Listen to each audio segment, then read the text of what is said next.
Aurreko urtean ez genuen jo San Fermineko jaietan, eta pasaren urteko San Ferminetarako jarri ginen kontaktuan, jarri ziren gurekin kontaktuan udaletxetik, Ferminek, eta proposatu zigun jotzea, proposatu ziguten jotzea konpainia plazan, eta esan genuen baietz, iruditu zitzaigun eszenatoki nahiko polita, eta esan genuen, nola eraman behar dugu aurrera, egin behar dugu kontzertu berezi bat, eta proposatu genuen uztaiak 8 izatea, Germanen arira, egiteko 45. urteurrenaren arira, egiteko kontzertu berezi bat, eta jarri ginen kontaktuan kamerekin, eta izan ziren gure lagunak azkenean, ezagunak, kontzertua grabatu zutena, Antoniok egin zuen pixka bat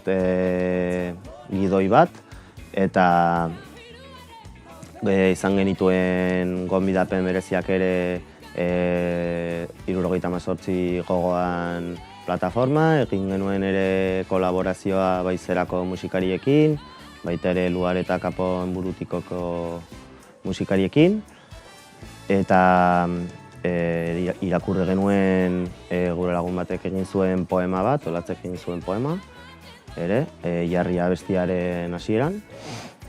Eta, oso pozik geratu ginen, kontzertua grabatu genuen, eta datorren otsailaren 18an igoko dugu YouTubera, ikusgai izateko mundu guztiarentzat.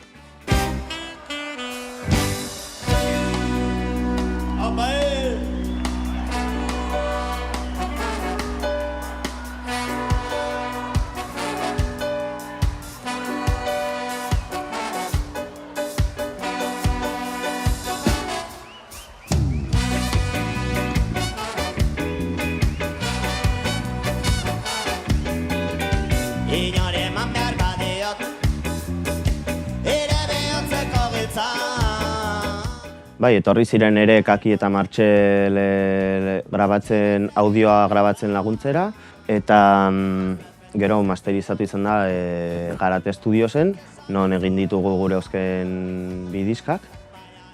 Orduan alde batetik egin genuen audioarekin vinilo atera, diseinua ere lagundu zigun Jon Gestak, eta beste alde batetik egin genuen datorren otsailaren 18an igoko dugun bideoa, dela kontzertu osoa zuzenean grabatuta, hori, gure ezagunak ziren kamerekin eta lagundu ziguten kamerekin. Ez dugu ez kontratatu bideogintza enpresa bat, ez zuzendaritza enpresa bat, ez ezer, egin dugu gure kabuz, hori, Antoniok egin zuen pixka bat gidoia, jarri ginen kontaktuan ezagutzen genituen kamerekin, agian batek estudiatu zuela gurekin Iturraman, beste batek ez dakin nork ezagutzen zuela, eta egin genuen lau kamera osatzen zuten talde txiki bat, eta aurrera eraman genuen. Nirik eskatzen zian pila bat, ez dakit, egon nintzen kontzertuan beran afinatzeko adibidez ez, ahotsarekin, edo pentsatuz momentu guztian grabatzen ari zigutela. Eta hori izan zen, urduritasun puntu bat normalean ez dugula. Gero beste alde batetik zegoela plaza super beteta, eta ere, hainbeste jenderen aurrean jotzea oso konpromezu bada ez. Eta Eta hori pixkat kezkatuta hasieran, hori, nola geratuko zen. Gero konturatu ginen genuela aukera ere joateko Kakiren estudiora retokeak egitera, edo berriz ere behar zen grabatu abesti bat, edo dena delakoa.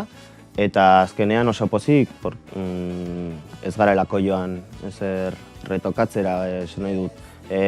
Utzi ditugu ere akatsen bat edo desafine txikiren bat edo, baina ikusteko ere zuzeneko bat zela, ez? Ez un disco de estudio. Neukan guztizen amets bat, beti egoten itzen, haren bizitan zai, haren bizitan zai.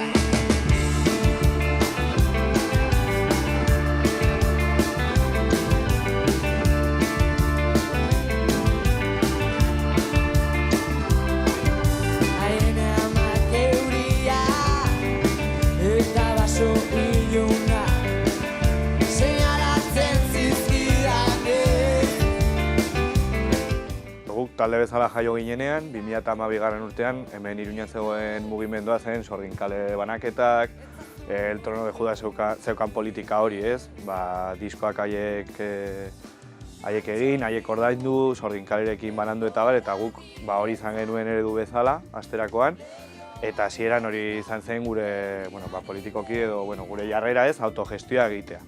Realitatea zen ez da ere ez geneukala eskaintzarik promotoretatik o disketxeak inoiz ez zirela gurekin kontaktuan jarri. Horra zen gure aukera bakarra autogestioa, baina bai 2019an izan genuela aukera, hemen Euskal Herriko enpresa ezagun horiek promotorak eta bar gurekin kontaktuan jarri ziren, haiekin egin genituen bilera, baina hartu genuen ja hor autu bat, non guk autogestioaren bidez kudeatuko genuela taldea. Bai autogestioa editatzerako orduan, eta baita ere modu asambleario batetan, non guztia asamblea batetan erabakitzen da, bakoitzak bere ardura ditu, lantaldeak daude, egia da urteak pasala, hobetu egin dugula antolaketa hori, hasieran zela pixkat kaotikoa. Mantxo zikun, denbora niretzat, lehioan jarrita, euriari begira. Orduan, bai gero 2019an hartu genuen autua, baina 2022 urtean kontzertu pila genituen, baita ere, barne giroa ezen oberena taldean, jende asko ginelako, ginen 11 pertsona, 2019an 4 pertsona berriz hartu ziren, COVID etorri zen 2020an eta gure grabatu berri geneukan diskoa gelditu zen bertan bera, eta nik uste dut ahaztu dela zentzu batetan baita ere, kontzertua baita ere bertan beran. Orduan ez geneukan oso giro ona eta 2022an ireki zirela ja kontzertuak egiteko aukera modu normal batetan, hasi ginen lan egiten hemen Euskal Herriko promotora batekin proba egiteko, ea haiek kentzen ziguten guk gainetik geneukan lan hori, zela kontzertuak kudeatu, deiak kudeatu, korreak kudeatu eta bar. Eta, gainera konturatu ginen, guk baino gehiago ez duela inork maitatuko gure proiektua, eta ez duela hobe kudeatuko, gainera guk garrantzia eman diogu beti antolatzaileekin, deitzen digun pertsonarekin tratu pertsonalizatea, bai telefonotik eta bai ara joaten garen momentuan guk musikari bezala guk defendatu dezakegu gure interesak, ez dugu ezer eskatzen ez da ere ura, afaria eta guk kobratzen duguna, ez da ere eskatu behar. Orduan nahiago tratu pertsonal hori izatea eta realitatea baita ere nik uste dut askotan hitz egin dugula, ez? Nik uste dut musikari guztiak ongi begiratuko balute haien promotorak zer egiten duten, nik uste dut Euskal Herrian ez zirela existituko. Baina realitatea nik uste dut uzten dela nola lan hori, baita ere dago movida bat, ez? Nola artista bezala zure managerra, eta guk horri ulertzen dugu, adibidez lagun bat etortzea manager moduan, zu soinu froga bitartean zauden bitartean, zerbait eskatu, behar dut ura o falta da kamerinoan ez dakit zer.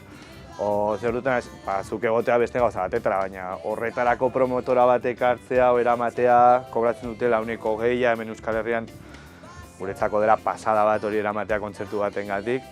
Orduan hartu genuen ez 2019ko autua baizik eta nik uste dut sakonago oraindik, guk autoeditatu behar genuela guztia, guk egin behar genuela gure lana, egin behar genituela lan talde barruan, eta gaur egun bakoitza baduka bere ardura talde barruan, eta gainera baita ere, hori 2021-2022 bitartean hasi ginen sortzen Euskal Bi argitaletxea dela gure argitaletxea.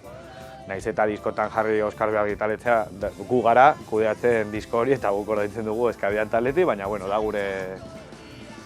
gure argitaletxea, hortik ateratzen dugu edizio moduan.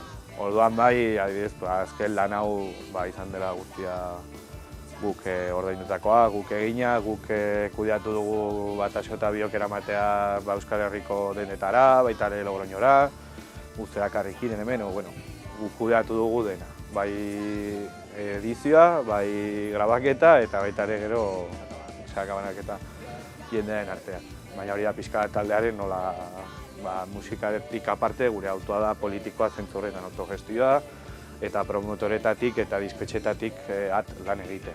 Eta gainera hori ikustea ez, talde gazteak hemen Euskal Herrikoa ikustea badagola aukera kontzertu pila emateko, kontzertu handitan egoteko, bai Aste Nagusitan, bai Donostin, bai Gasteizen, bai Iruñan udaletxean jotzeko aukera, eta ez duela zertan egon behar promotora bat atzetik hori errazteko, baizik eta gu daukaguna da gure musika, jendeari gustatzen zaiola momentuz, eta gu defendatzen dugu gurea. Eta baita ere izatea pixkat, zentzu horretan autogestioan eredu jende gaztearentzako, ez hartzea automatikoki promotora bat, disketxa bat ordaintzea eta kudeatzea, ez zuk egin eta zuk maitatu zure proiektua. Orduan da pixkat kolektibo moduan baita ere taldea.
Esan dugun bezala baita ere, beste talde gazteentzako eredu izan nahi garela, guk baita ere ereduak izan ditugu musikan, eta adibidez banda Basoti ez ditugu ezagutzen, baina sakonago ezagutu dugu haien proiektua, Kaki Arkarazo guri grabatzen dizkigula diskak, baita ere grabatzen dio banda Basotiri.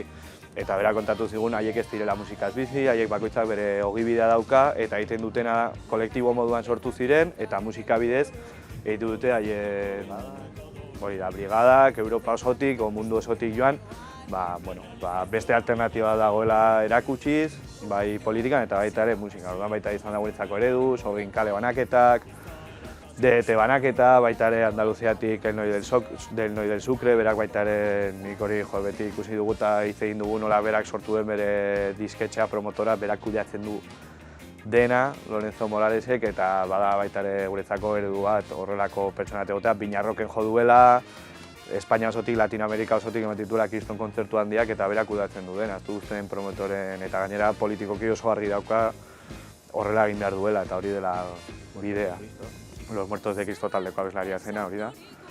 Eta orduan aurten baita ere, 2022 urtean hain esperientzia txarra izan genuen prometorekin lan egiten, guk, ez dakigu besteak, guk gure kasuaz hitz egiten dugu, eta orduan baita ere, autogestiotik aparte hartu genuen autua, guk, banda Basoti bezala, kontzertuak ematen dituela zerbaitengatik, bere kontzertuan ateratzen diren esaldi guztiak da bestia, badaukatela zentzu bat.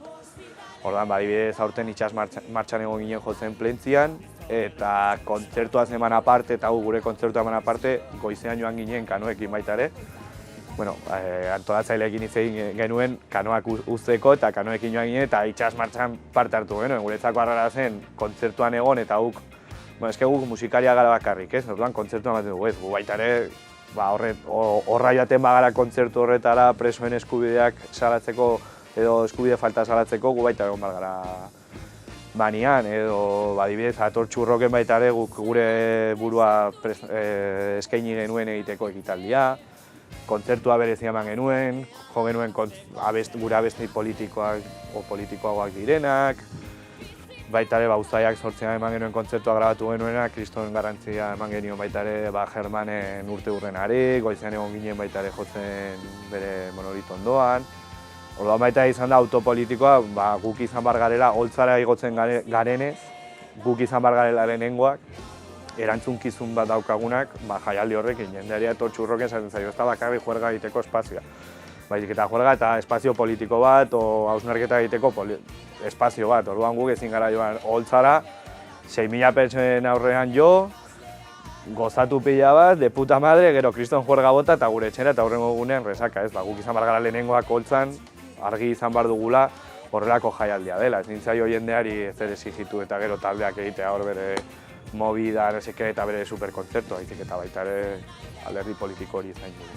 Orduan pixka eta aurten izan da 2023 osoa izan da lehenengo urtea, baina autogestioa eta politika edo taldearen politika pixka movida hori aurrera eraman, baina finkotasun handiarekin.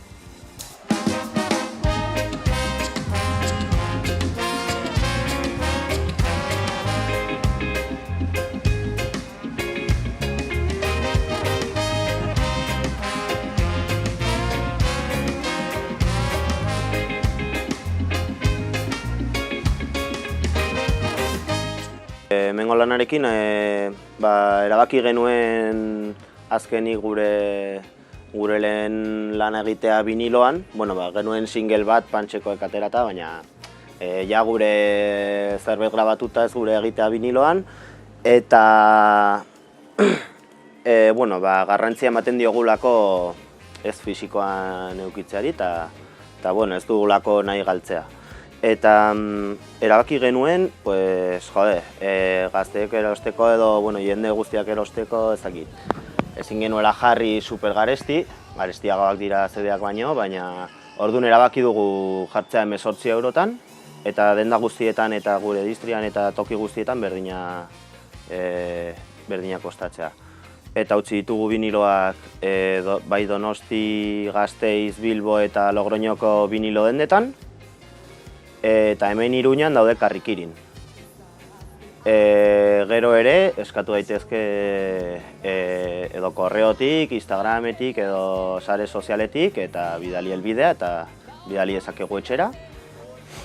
Eta gero gure kontzertuetan, hor dela animatzen zaitugula erostera.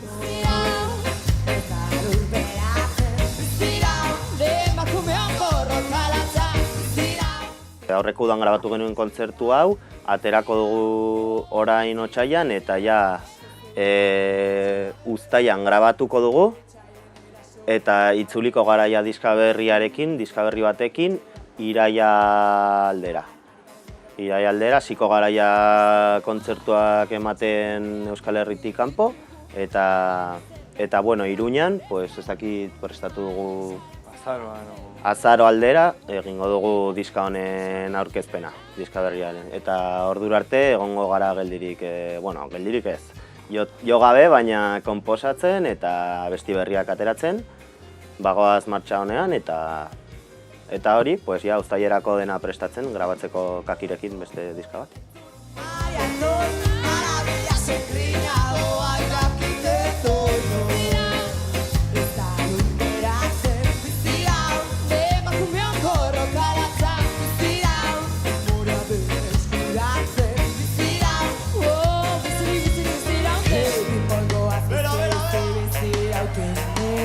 Zuepela ez arrazitzaltze Gaiz mundua egon nire mendantzan bero Gurare manizkuntzarekin nolezke Ezakagin bezala irautzak gaztetxean Xan geinetzo bezutoko zolok elorrean Gorputz politorik askatu barentzera Sintonizatu zaitez eskabideran